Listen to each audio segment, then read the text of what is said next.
Welcome to our deep dive on the low-interest loan dilemma.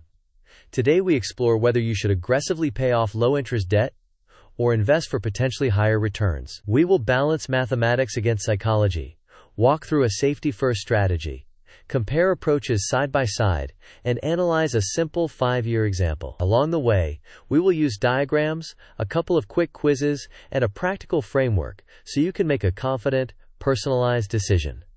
First, a quick disclaimer. This video is for educational purposes only and does not constitute financial advice. Everyone's situation is different. Please consult a licensed financial professional before making decisions. With that in place, let's set the stage for the dilemma. Here's the core question. If you have low-interest consumer debt, especially in the 3 to 4% range, should you pay it off aggressively or invest the extra money? Mathematically, investing often wins over long horizons. Psychologically, being debt-free can feel empowering and reduce stress. Next, let's examine the mathematical case.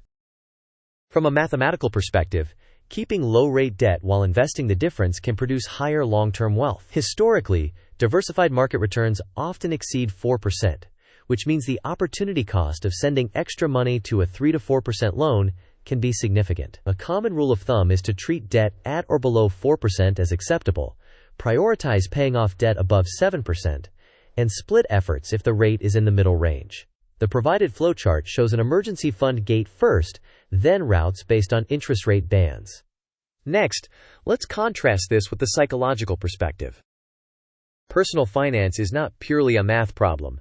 For many people, the emotional relief of being debt-free outweighs the incremental gains from investing. Eliminating even low-interest balances can reduce decision fatigue, simplify monthly cash flow, and provide a powerful sense of control.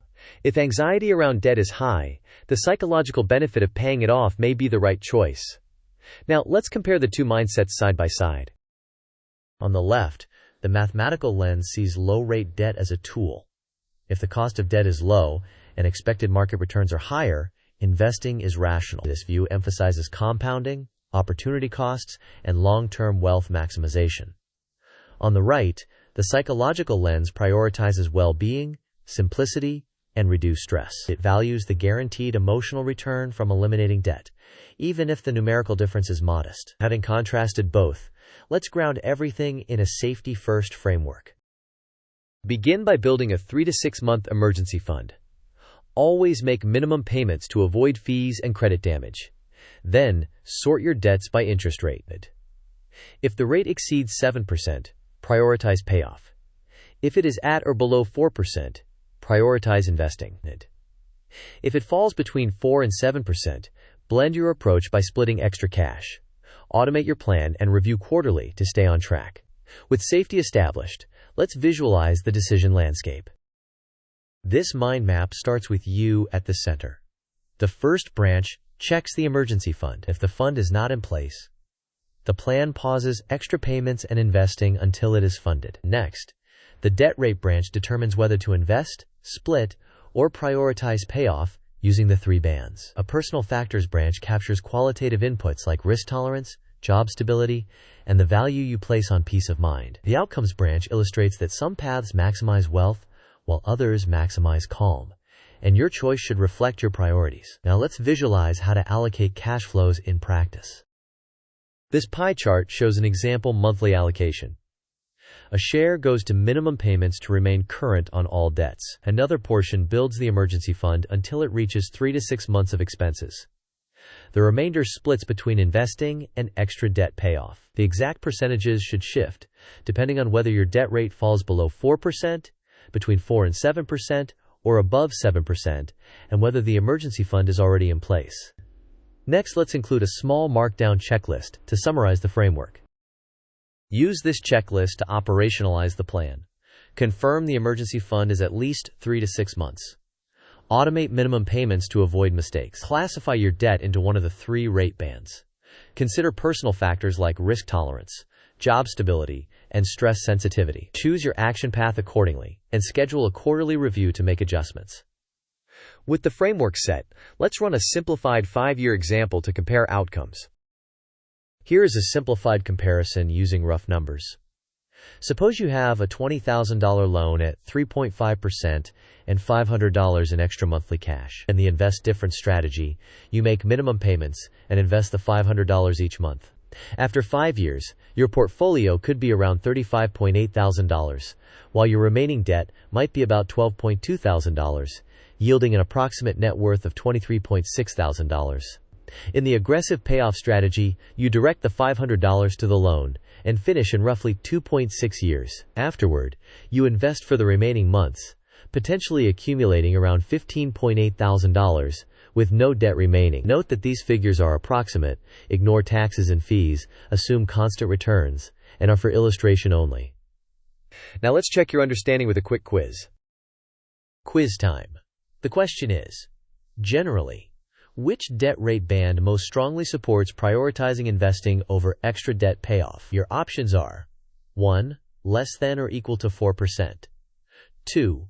4 to 7%. 3. Greater than 7%. You may pause the video now to think about the answer. We will discuss the answer in the next section. The correct answer is less than or equal to 4%. When debt costs are this low, the expected return on diversified investments often exceeds the loan rate, making it reasonable to prioritize investing after meeting minimums and maintaining your emergency fund. Next, a second quick question about resilience. Second quiz question. How large should an emergency fund typically be before you optimize toward investing or aggressive payoff? The options are 1. 1 month of expenses. 2. 3 to 6 months of expenses. 3. 12 months of expenses. You may pause the video now to consider your answer. We will discuss the answer in the next section. The correct answer is 3 to 6 months of expenses.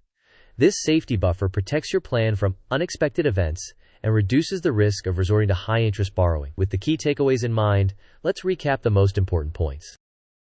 Remember these points. First, safety first with a 3 to 6 month emergency fund. Second, use rate bands to guide strategy. At or below 4% invest focus, 4 to 7% blend, and above 7% prioritize payoff. Third, weigh mathematics against psychology and decide whether you are optimizing for maximum profit or minimum stress. Fourth, automate contributions and review quarterly. Finally, customize to your risk tolerance and job stability. To close, let's summarize and outline your next steps. In summary, start with resilience by funding 3 to 6 months of expenses. Sort your debts by interest rate and choose your path accordingly. Invest the difference when debt is cheap, pay quickly when debt is costly, and blend when it is in the middle. Automate your plan, track progress, and iterate as life changes. Finally, here is a quick thank you and a call to action. Thank you for watching.